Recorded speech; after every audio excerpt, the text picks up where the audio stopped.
Saludamos a Ramiro Aguilar, candidato vicepresidencial del Movimiento Fuerza de Ecuador. Buenos días, Ramiro. Bienvenido a nuestro programa. Quisiera empezar con algunos temas de coyuntura y dada su especialidad, su profesión de abogado. ¿Qué opinión le merece todo lo que se está viendo, realmente esa vergüenza que se está viendo en los juzgados en torno al caso de Petroecuador? Se suspende a un fiscal, ayer aparece el fiscal en la audiencia, la juez le pide, le devuelve todo lo actuado, la decisión que había tomado, ayer aparece dentro del proceso, lo cual genera una serie de errores procesales que ponen en riesgo el hecho de que se pueda hacer justicia en este caso. ¿Qué opinión le merece usted? La respuesta a eso, Janet, es que hay un descontrol en la Fiscalía General. Es decir, el fiscal general del Estado pasó a ser el jefe de su despacho. El jefe real de la función judicial y de la Fiscalía General es el presidente del Consejo de la Judicatura. Entonces, tú tienes que el régimen disciplinario de los fiscales de a pie, de los fiscales de primera instancia, lo maneja el Consejo Nacional de la Judicatura. Y el fiscal general, no es que lo quiera exculpar, pero el nuevo fiscal incluso va a tener el mismo problema. Lo que tiene es una ausencia de autoridad sobre el resto de fiscales. Entonces, ¿qué es lo que está pasando abajo en el momento en el que un fiscal se sobrepone a otro? Le sancionas a uno, le quitas el expediente, le obligas a que lo lea en pocos días. Lo que está pasando en el fondo es una pugna de poderes entre un fiscal que se va muy mal, además como el fiscal Galo Chiriboga, que se va en medio de las críticas nacionales por su inoperancia, y un Consejo Nacional de la Judicatura que mueve las influencias, no asoma, porque el que da la cara ante la opinión pública en términos de fiscalía es Galo Chiriboga, y que mueve los hilos tras bastidores para ver qué fiscal conviene y qué fiscal no conviene en el caso que nos ocupa. ¿Esto está poniendo en riesgo, como lo dije en un inicio, que se haga justicia en este caso? Porque si, de acuerdo a su experiencia, si se registran una serie de errores procesales, pues se le da oportunidad a los acusados de que en algún momento reviertan su acusación hacia el Estado ecuatoriano y reclamen por todos los errores cometidos. Pero es que en el fondo yo no creo que el tema sea ponerle piedras al proceso para entrabar la revisión posterior de la validez o no del expediente. En el fondo lo que estaba aquí en juego es si se acusaba o no a los familiares de los otros procesados. Hay intereses dentro del gobierno, porque no hay que olvidar que es el gobierno el protector de este caso. El gobierno aparece por una parte como supuesto denunciante, pero por otra parte es el que le interesa el ver qué funcionario cubre, qué funcionario protege, qué funcionario expone, qué cabeza corta. Entonces, estas pugnas internas que se dan al interior de un gobierno corrupto, que maneja la justicia a su antojo, con un fiscal que ni es competente ni tiene las herramientas ya para poner en orden su fiscalía, terminan haciendo lo que estamos viendo, es decir, un juego de mafias al interior de un proceso judicial en donde se acomodan y se reacomodan para ver quién sale y quién entra. A mí me parece espeluznante, por ejemplo, que uno de los procesados haya pedido que se le fije una caución de $22 millones sin que el Estado le pregunte, oiga, ¿y de dónde saca usted los $22 millones para poder fijar la caución? Cuando estamos juzgando un delito que es precisamente el de enriquecimiento ilícito vinculado con otros eventuales delitos como el de cohecho y el de peculado, etcétera. Ahora, todos estos errores y estos escándalos, estas vergüenzas que pasan en los juzgados no son nuevas. Usted debe tener experiencia, pues, si es que ha litigado en los últimos años. ¿Se puede hablar de una década ganada, sobre todo en materia de justicia? Mira, la justicia ecuatoriana nunca fue perfecta, Janet, pero no fue nunca lo enferma que es ahora. El objetivo de la justicia correísta es mantener la impunidad de los funcionarios corruptos y perseguir a los opositores políticos. Justicia independiente no existe, valoración objetiva de los hechos no existe. Tan es verdad lo que te estoy diciendo que este es el único país en el mundo en donde se denunciaron los actos de corrupción autoconfesados por la compañía Odebrecht y no tienes un solo nombre de un solo funcionario y están esperando fiscal, contralor, etcétera, con los brazos cruzados a que termine sus vacaciones del fiscal del Brasil, cuando en Perú tienes nombres, en Panamá tienes nombres, en Colombia tienes nombres. Entonces, ¿eso qué significa? Que es una justicia de aperro la justicia ecuatoriana. Así es, y porque no es que han conseguido los nombres ni de Odebrecht ni del Departamento de Justicia de los Estados Unidos ni tampoco del fiscal de Brasil. Se han hecho investigaciones propias dentro de los países y no de ahora, porque el caso de Odebrecht no es nuevo, no es que se reventó hace un mes. Ya es casi un año que se está investigando el caso de las irregularidades de Odebrecht y recién ahora dicen que van a entregar una lista. Pero ya hace mucho tiempo dijeron que cometieron corrupción en distintos países en Latinoamérica. Sí, claro, pero lo impresentable es que la Fiscalía ecuatoriana, al igual que lo que pasó en el caso de la FIFA, recordarás tú, esté cruzada de brazos con gente que es intopable y que estén esperando que las revelaciones de los nombres vengan desde los Estados Unidos o desde el Brasil. ¿Qué diferencia existe entre las competencias de las autoridades peruanas, de las autoridades panameñas, de las autoridades colombianas, con las competencias de las autoridades ecuatorianas? Ninguna. La diferencia es la trinca. La diferencia es que las autoridades ecuatorianas no quieren descubrir quiénes son los funcionarios del gobierno que fueron cohechados por la compañía Odebrecht, según confesión de la propia compañía. Entonces, aquí ya no debes ni siquiera estar pensando en otra cosa que no sea, a ver, señores, vamos a identificar quiénes son los beneficiarios de los 33.5 millones de dólares que la propia compañía dice haber gastado en sobornos en el Ecuador. Ahora, estamos en medio también de un proceso, se ha iniciado el proceso para elegir un nuevo contralor y ya se han presentado los candidatos para elegir un nuevo fiscal. Y la pregunta aquí es, ¿vamos a seguir con 4 años más de lo mismo? Es decir, se va a cambiar de nombre en la Fiscalía, pero tal vez vamos a seguir con lo mismo, con un nuevo funcionario que se encargue de proteger a los corruptos en este país. Mira, es preocupante porque he visto la nómina de los concursantes a la posición de fiscal general. Primero veo profesionales de muy bajo perfil. La Fiscalía en el Ecuador siempre buscó los mejores abogados, los más prestigiosos, los que podían garantizarle cierto grado de ecuanimidad, de consenso y de independencia. No es que el fiscal haya sido alguien químicamente puro desde el punto de vista político, pero se buscaba un profesional equilibrado y que pudiera responder a los intereses de la justicia ecuatoriana, no a los intereses de un partido.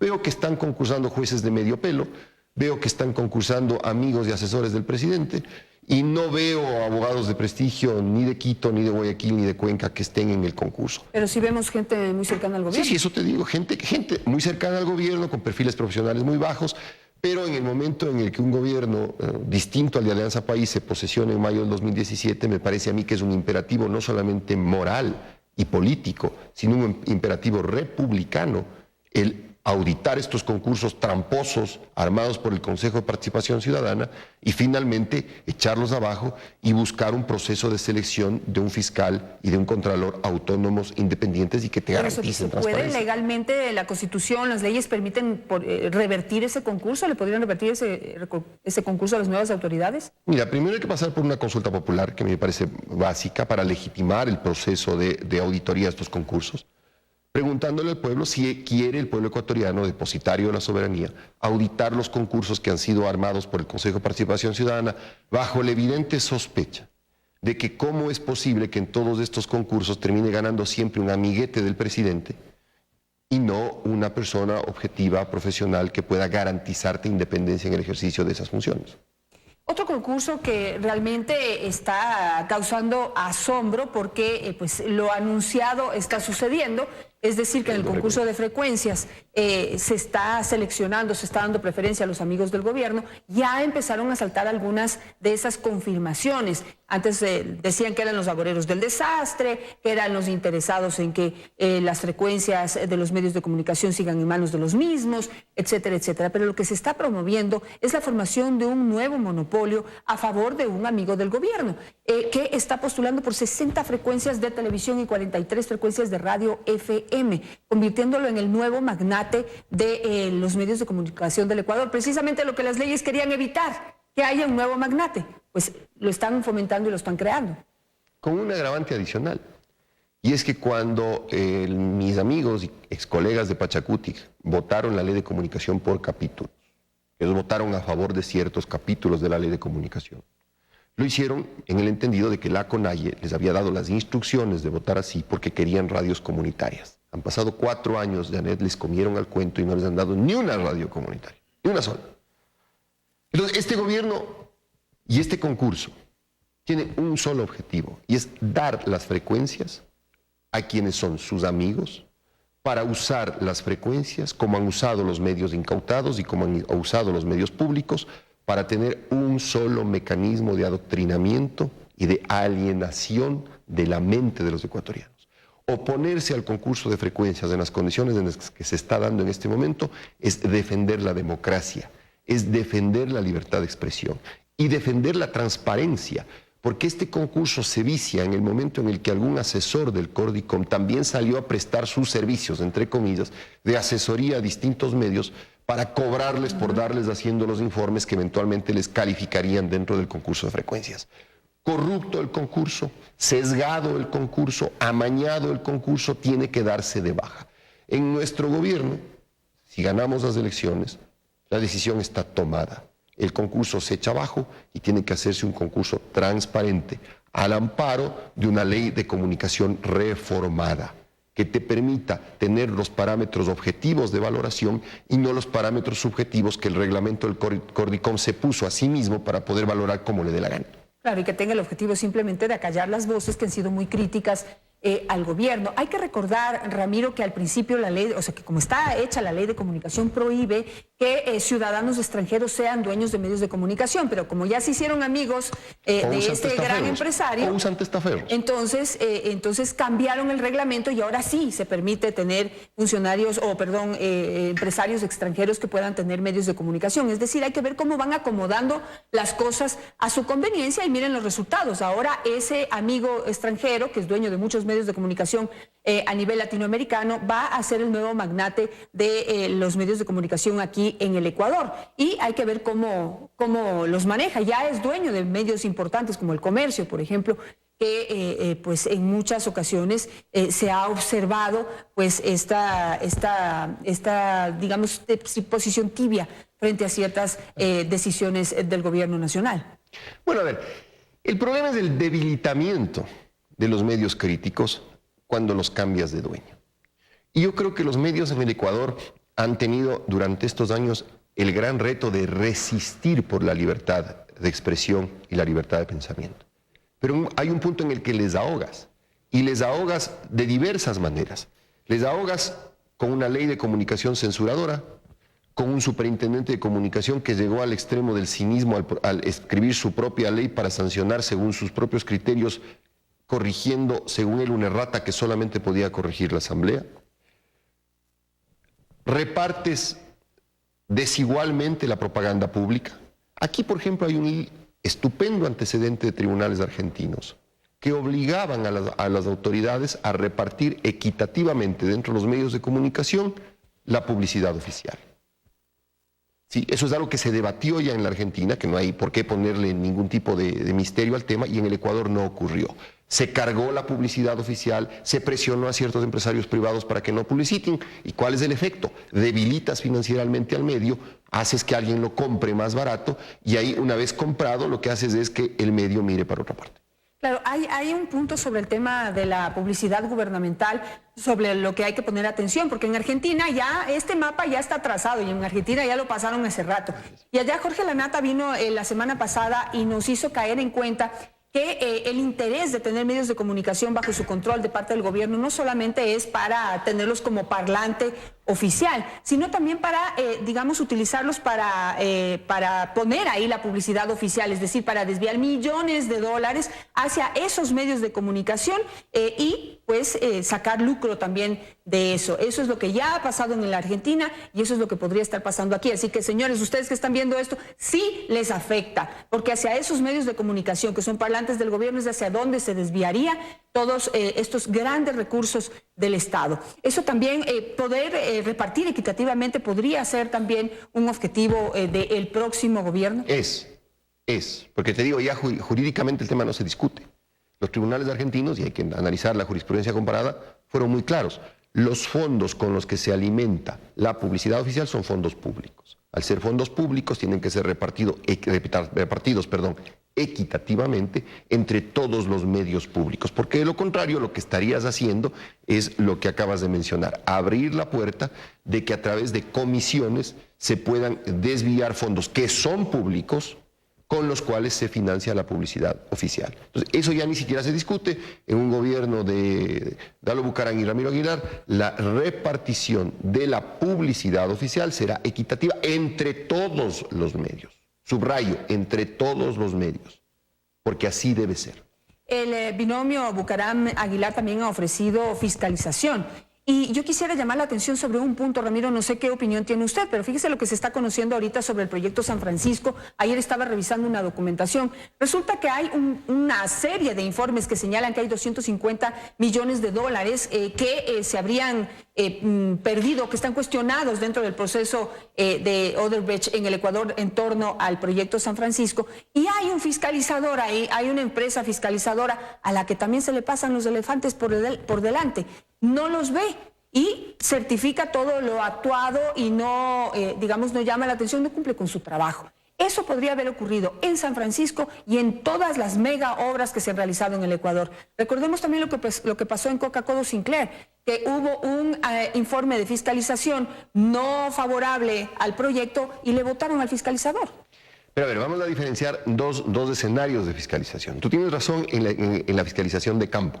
O sea, lo que yo sugiero es fiscalización en la fiscalización. A eso quiero llegar, exactamente. Es decir, hubo una fiscalización de campo, que la ley te obliga a tener fiscalizadores cuando se va ejecutando el proyecto. Y hay una metafiscalización, una megafiscalización, una suprafiscalización, que es la que hace la Contraloría. Entonces, tú eventualmente puedes tener errores en la fiscalización de campo o, en su defecto, informes en la fiscalización de campo que detectan irregularidades. Pero si la Contraloría General del Estado, en el momento en el que hace los exámenes especiales a las obras, no cumple adecuadamente con su trabajo y termina convalidando los errores, no solamente en la construcción de Odebrecht, no solamente en San Francisco, hay compañías nacionales que han sido subcontratistas tanto del Cuerpo de Ingenieros del Ejército cuanto de la propia compañía Odebrecht, cuyos procesos de fiscalización en campo tienen que ser revisados por la Contraloría General del Estado. Es decir, el tema Odebrecht, Janet, lo que hizo fue destapar de una manera grotesca, brutal, abierta, un escenario de corrupción en la construcción de la obra pública que tiene necesariamente que conducirnos a fiscalizar las obras construidas por el Cuerpo de Ingenieros del Ejército, por sus subcontratistas nacionales y por otras compañías. Porque de lo que estamos hablando aquí no es que una compañía asume una práctica corruptora, sino que eventualmente fue todo el sistema de construcción de obra pública el que terminó sometido a un régimen de comisiones, de sobreprecios, que es precisamente lo que nos tiene endeudados. No te olvides que buena parte de la obra pública en el Ecuador no se construyeron con los $100 por barril de petróleo, se construyeron con préstamos chinos que ahora tenemos que pagarlos. Muchísimas gracias a Ramiro Aguilar, candidato a la vicepresidencia de la República con el binomio con Dalo Bucaram. Muchísimas gracias, Ramiro.